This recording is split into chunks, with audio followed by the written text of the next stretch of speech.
na bata ko lalaki, wala lang talaga.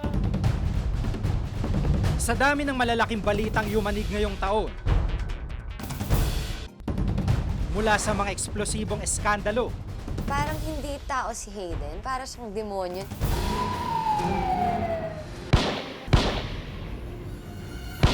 My wife of 25 years tried to commit suicide. Pero we will not discount the possibility na merong foul play. Bakit? Wala naman nagsasabit, wala naman nakakita na binaril niya yung sarili niya, right? hanggang sa hagupit ng trahedya at krimen. Nagpatuloy ang Reporter's Notebook sa paghatid ng mga isyong napapanahong dapat malaman at maintindihan ng publiko.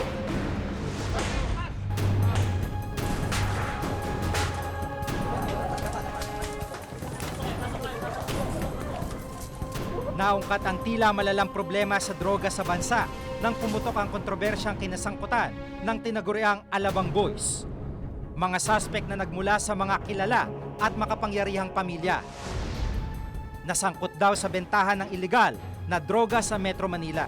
Sina Joseph Tecson, Richard Brodet at George Jordana Joseph. Uminit ang eskandalo nang isang resolusyon mula sa Department of Justice ang lumabas na nagdi-dismiss ng kaso laban sa Alabang Boys, Disyembre nung nakarang taon.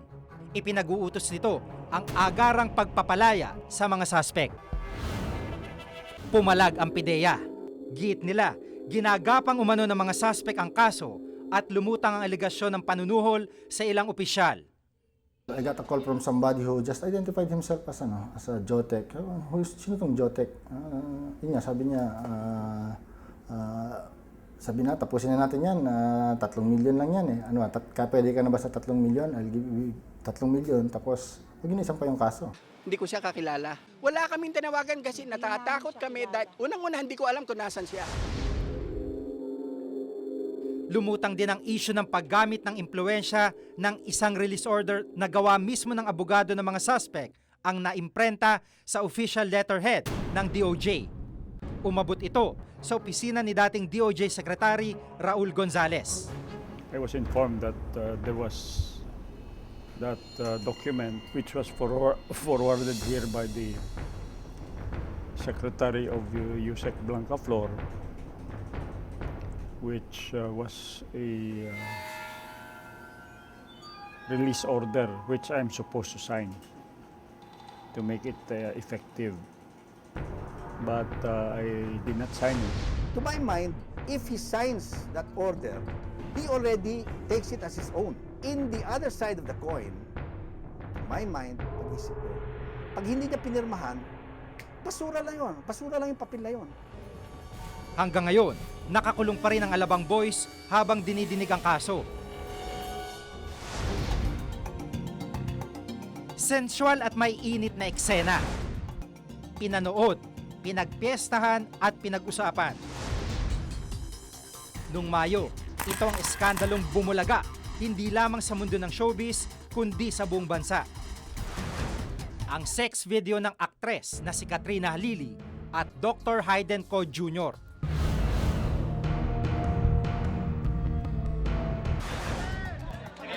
Ang pagkalat ng sex video habang buhay daw na kalbaryo para kay Katrina. Parang hindi tao si Hayden, para siyang demonyo na yung mga babae, ako, wala akong alam na, alam mo yun, binivideo ka niya, tapos every time na papaling sa ibang direksyon yung mukha mo, hilahin ka niya dun sa camera para dun ka nakaharap. As in, ang baboy.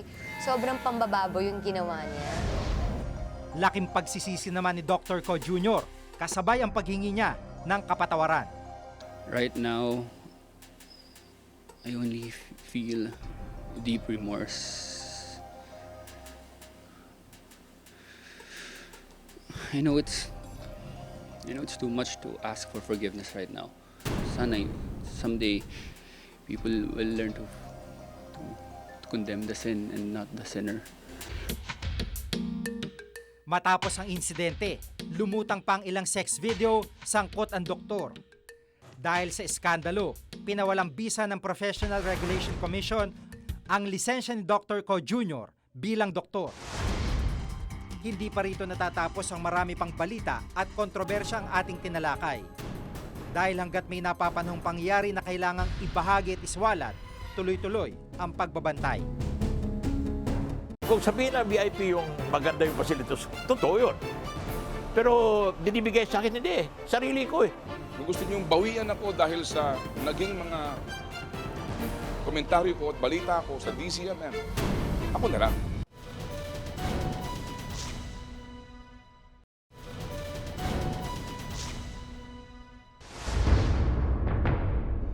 Kabilang sa mga tinalakay ng Reporter's Notebook si dating Zamboanga del Norte Representative Romeo Haloshos.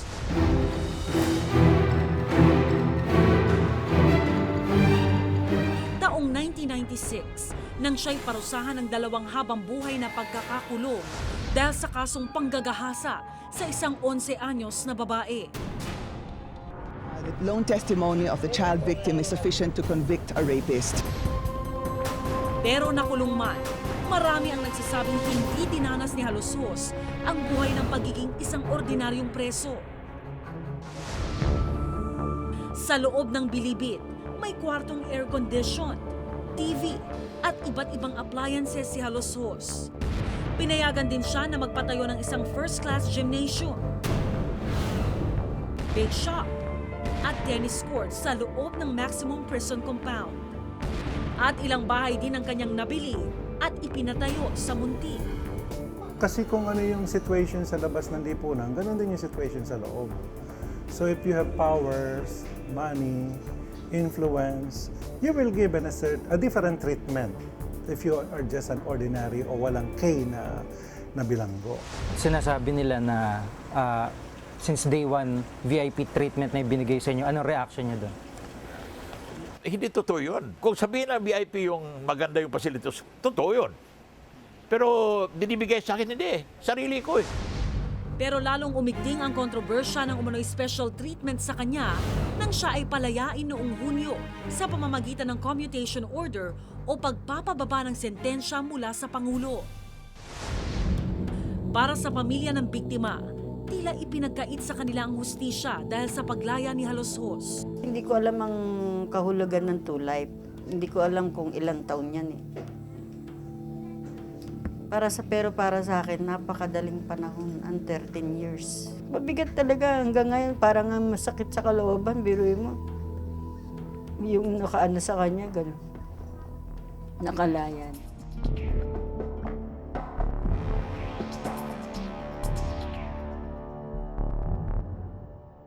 Release of image, expiration of sentence, date 6 February 2009.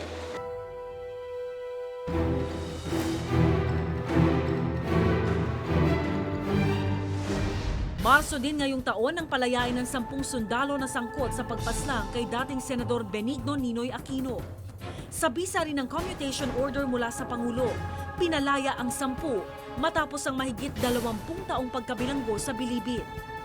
Yung milyong-milyong Pilipinong nakiramay sa atin at nakilibing kay Dad, parang pati sila binastos. Kasi siguro, hindi naman sila mag-e-extend ng ganong klaseng simpatsya na lahat nga sinasabi, diba, yung pagkamatay ng daddy ko, yun yung mitsa, kaya tayo nagkaroon ng demokrasya ulit. Tapos ganun-ganun lang.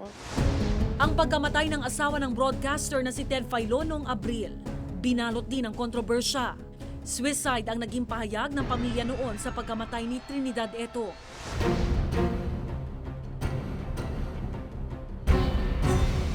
My wife of 25 years tried to commit suicide. No, we are under severe stress. Naintindihan ko yung pangyayari na may mabigat siyang problema. Kaya niya nagawa yun. Pero para sa pulisya, hindi lamang suicide ang anggulong sinisilip nila. As of the moment kasi, pag sinabi nilang suicide, syempre, doon pa rin ang anggulo natin. Pero we will not discount the possibility na merong foul play. Bakit? Wala naman nagsasabit, wala naman nakakita na binaril niya yung sarili niya, right?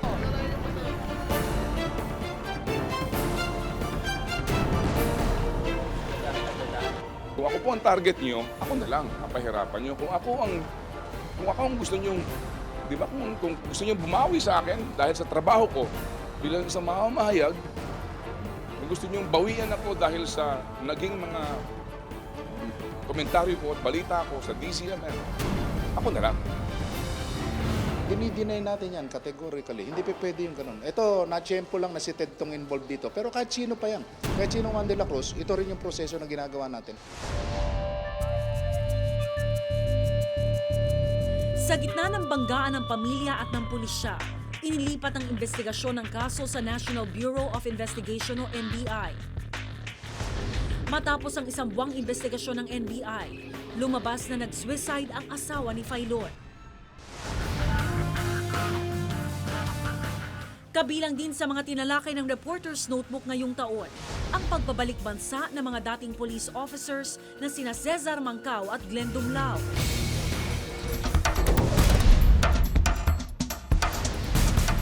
Kabilang sila sa mga sinasabing may kinalaman sa nangyaring pagpaslang sa kilalang PR man na si Salvador Bobby Dacer at driver nitong si Emmanuel Corbito noong 2001.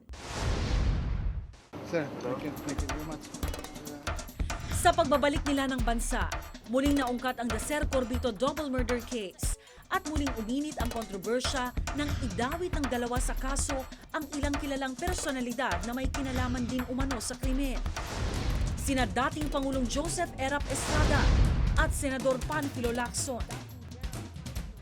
Bagay na kapwa itinanggi nila. Wala akong kinalaman. How could I do that? For the end time, I'll tell you, wala akong kinalaman. Hanggang ngayon, hindi pa rin napatutunayan kung sino ang mga may sala sa naganap na krimen.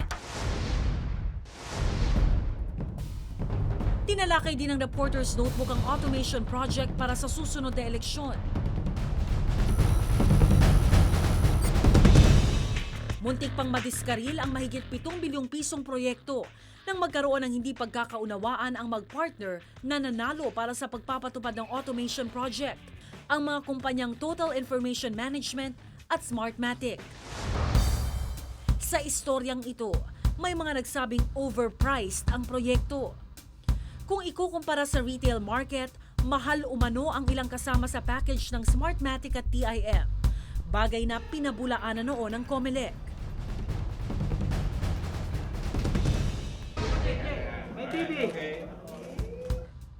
Sa huli, naayos din ng dalawang kumpanya ang kanilang gusot at itutuloy na nga ang proyekto.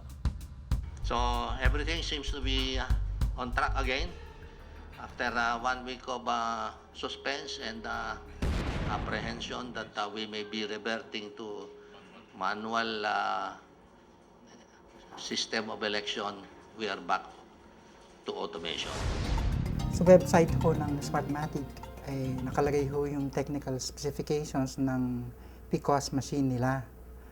Ang tawag ho dun sa PCOS machine nila ay sa S1800. Inisa-isa ho namin sinuri kung ano-ano yung mga technical features niya at aming napag-alaman na mas powerful pa ho itong aking netbook na binili ko sa halagang mga 20,000 lamang. If anyone can find out the prices of these machines, for instance, in the United States, and we'll find out that the average price is about $5,000, and we're leasing it here for only around $1,100.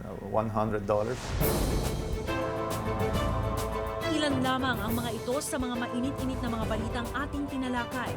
Patuloy na ihahatid hanggat interes ng nakararami ang nangingibabaw. Walang pinalampas na malaking balita ang Reporter's Notebook.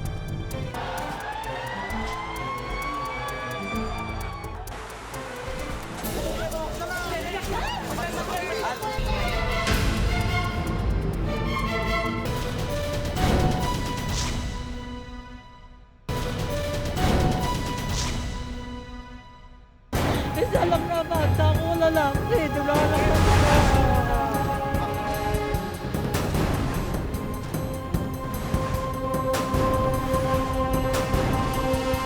Walang pinalampas na malaking balita ang Reporter's Notebook.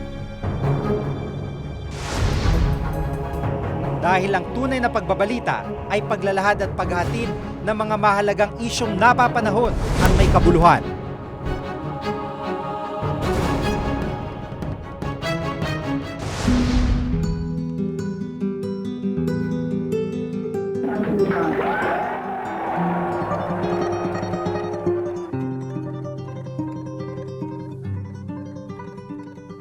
Our mother peacefully passed away at 3:18 a.m.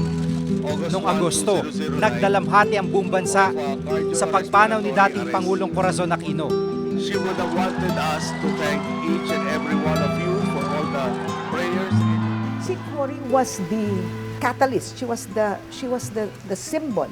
She was the one that yung bang parang eto na, we will follow her because she is the one who can lead us out of this mess.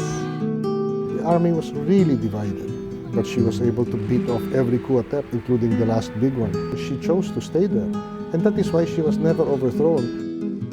Nagpugay ang programa sa isang leader na naging malaki ang ambag sa demokrasya. Everybody will say her greatest legacy was being able to restore democracy to the Philippines. She said, I'm so glad I'm a Filipino. Ang sabi niya, kung hindi pa kayo nakakatulong sa Pilipinas, sa bansa, ngayon na. In other words, I am proud to be a Filipino. Please work for the Philippines. Sino bang presidente ang nagsabi ng ganyan?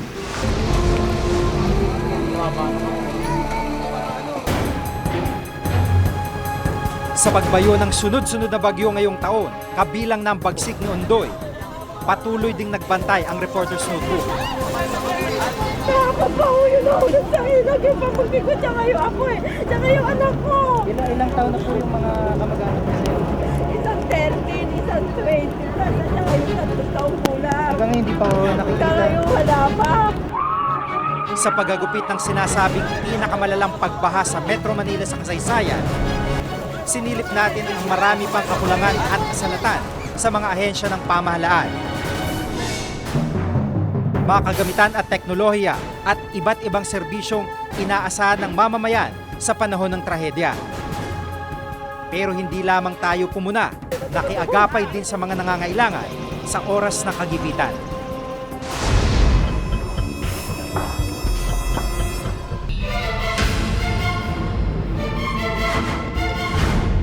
Hanggang nitong buwan, nagpatuloy ang paglalahad ng mga napapanahong ulat.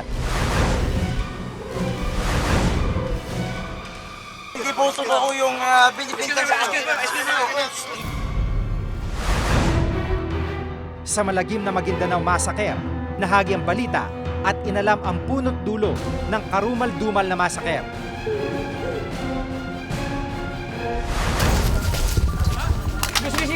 Problema sa private armies, ng koneksyon sa pamahalaan, There is hereby declared a state of martial law in the province of Maguindanao. at marami pang ibang dahilan ay tila nakadadagdag sa paglaganap ng mga problema gaya ng massacre sa Maguindanao.